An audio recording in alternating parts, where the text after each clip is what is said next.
Hello, and welcome back, everyone. We are so happy to have you here with us today on Talk with Evelyn and Michael. That is right. Welcome back to the channel. I am Michael. And I am Evelyn. We hope you are having a wonderful week so far. So, Evelyn, how has your week been? Is everything going well with you? Oh, Michael, it has been a very busy week for me.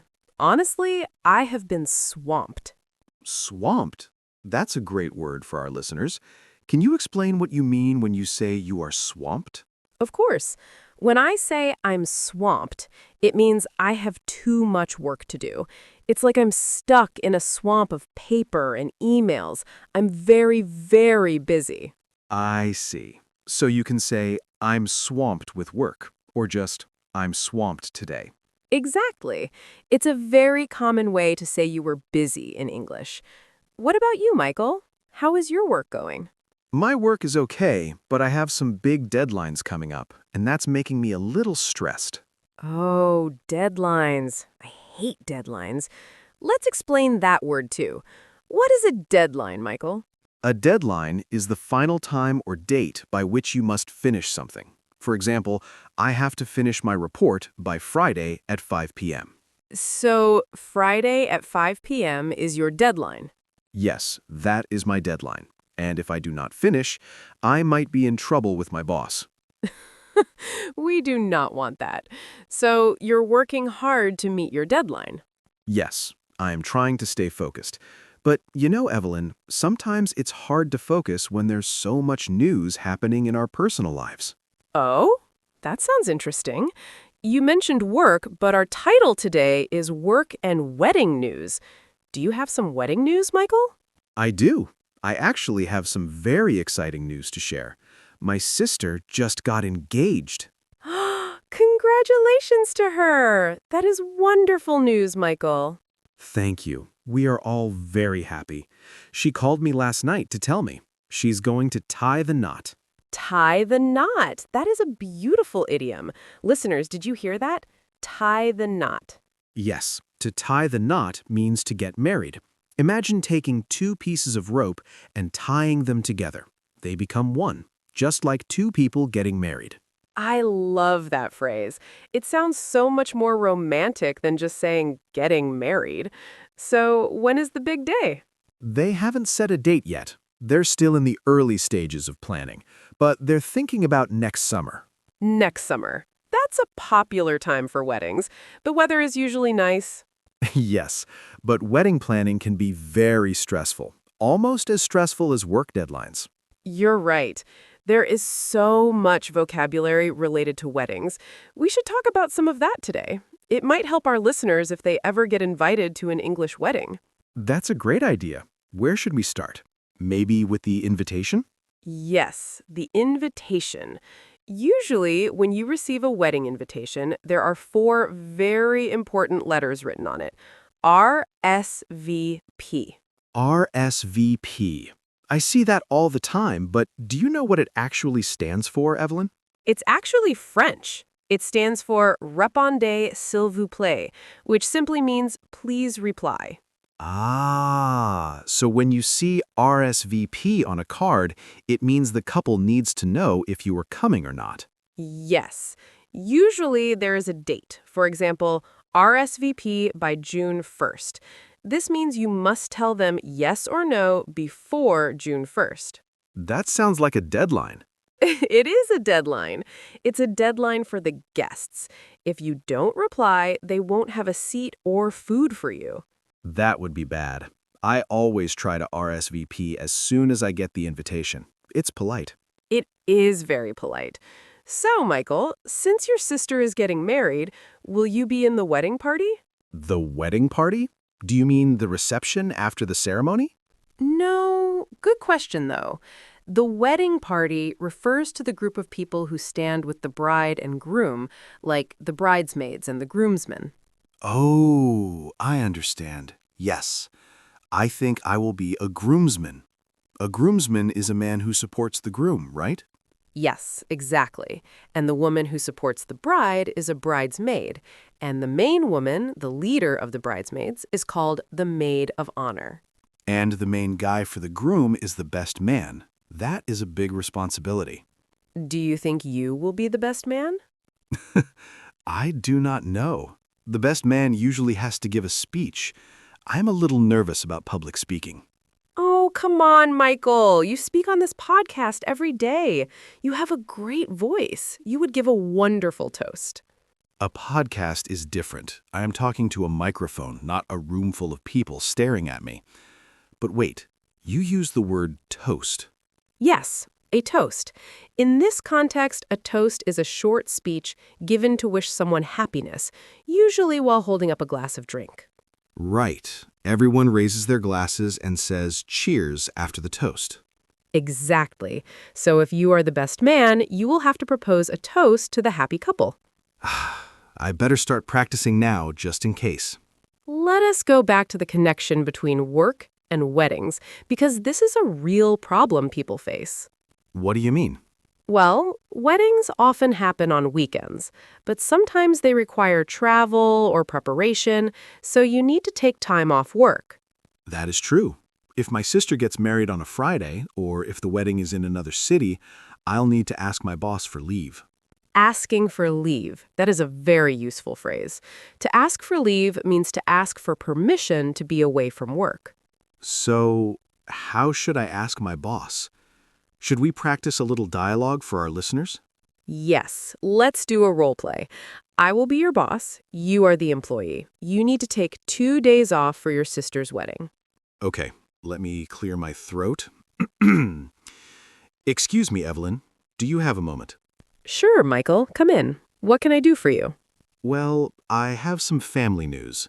My sister is getting married next month, and I was hoping to take some time off. Oh, congratulations to her. What dates are you looking at? The wedding is on Saturday, but I need to travel, so I would like to request leave for that Thursday and Friday. Let me check the schedule. We have a deadline that week, Michael. Will you be able to finish your report before you go? Yes, absolutely. I plan to work extra hours early in the week to make sure everything is done before I leave on Wednesday night. In that case, it should be fine. I will approve your leave request. Thank you so much, Evelyn. I really appreciate it. And scene. That was great, Michael. Thanks. It felt very natural. The key was that I promised to finish my work first. Yes, that is the most important tip for our listeners. When you ask for time off, always reassure your boss that your work will be done. It makes them much more likely to say yes. Thinking, you used a phrase in the role play, work extra hours. Is that the same as overtime? Yes, very similar. Overtime usually means working more than your standard 40 hours a week. Sometimes you get paid extra for it, sometimes you don't, depending on your job. Relating, I think in the weeks before the wedding, I will definitely be working overtime. I want to have a clear mind at the wedding. I don't want to be checking my emails during the ceremony. Oh no, that would be terrible. Imagine the bride is walking down the aisle and your phone rings. That's a nightmare. Listeners, please remember, always turn your phone to silent or turn it off completely during a wedding ceremony. Gentle reminder. It's basic etiquette. Etiquette means the rules of polite behavior. Reflecting, etiquette is interesting. Weddings have a lot of etiquette, especially about clothes, right? Oh yes, the dress code. That is very important. Questioning, dress code. That means the rules about what you should wear. What are some common wedding dress codes? Well, looking at the most formal, we have black tie. Black tie. Does that mean I just wear a black tie? No, not just a tie.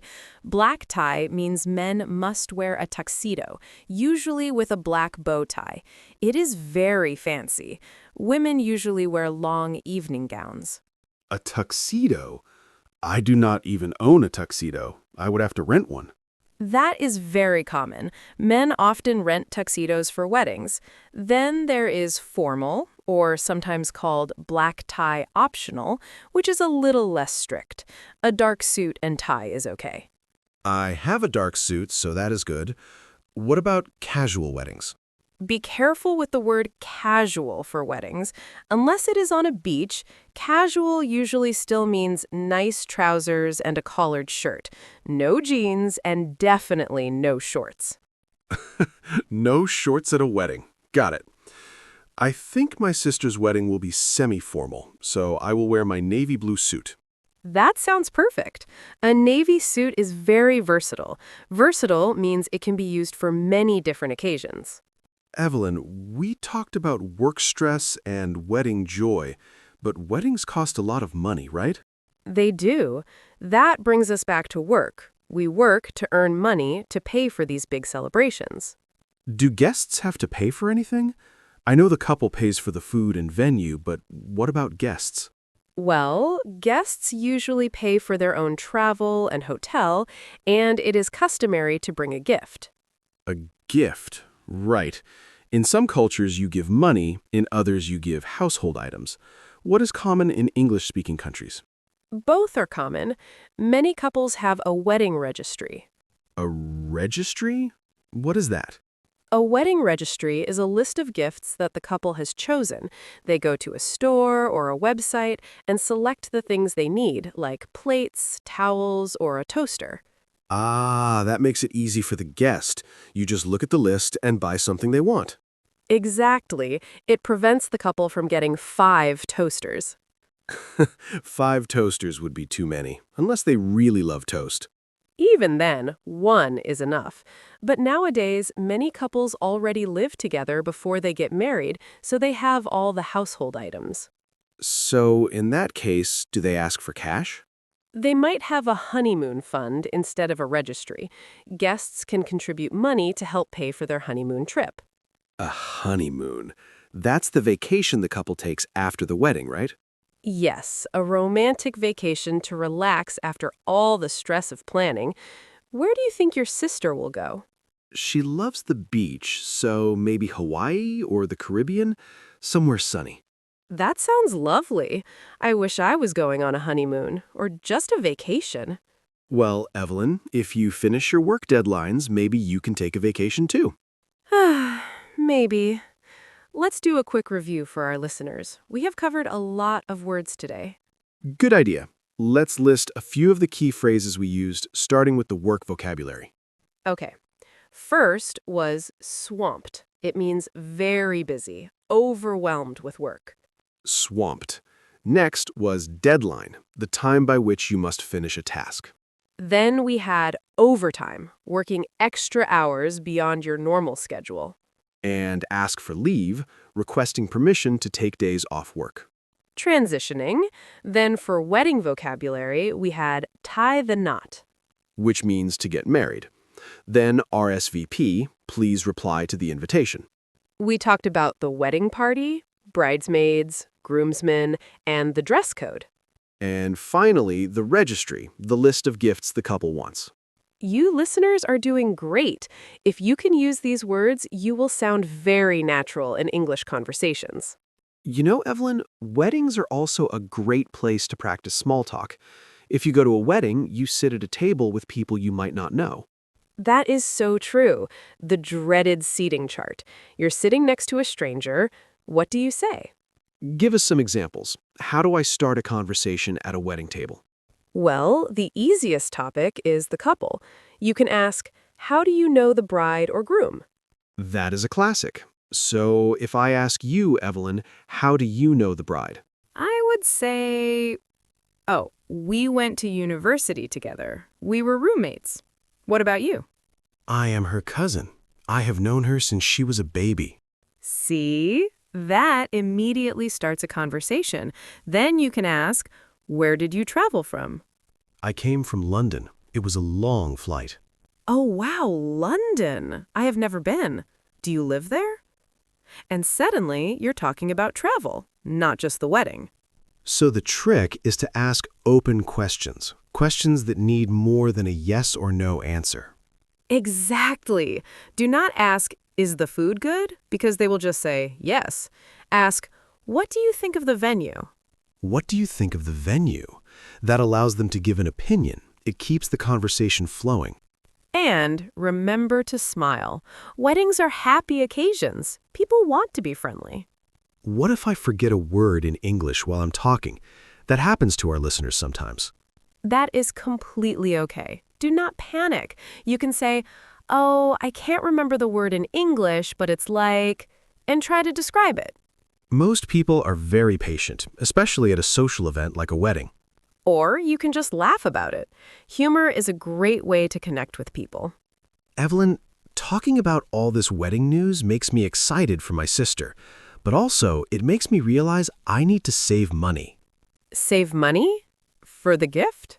For the gift, for the suit rental, for the travel, being a guest can be expensive. It is true. That is why we work hard. Back to the work topic, we work to enjoy these moments. So to all our listeners who are feeling swamped at work right now, keep going. The reward is being able to celebrate with friends and family later. That is a beautiful perspective, Michael. Work hard, celebrate hard. I think we are coming to the end of our episode today. It's been a really fun chat. Yes, time flies when you're having fun. We hope you learned some useful vocabulary for both your professional life and your social life. If you enjoyed this conversation, please consider subscribing to Talk with Evelyn and Michael. It really helps us create more lessons for you. And leave us a comment. Tell us, have you ever been to a wedding in an English-speaking country? Or tell us if you are feeling swamped at work today. We love reading your comments. It's like having a conversation with you. Thank you so much for listening. Remember to practice these words. Try to use swamped or tie the knot in a sentence today. Good luck with your English practice, and we'll see you in the next video. Bye, everyone. Have a wonderful day. Goodbye. See you soon. Take care.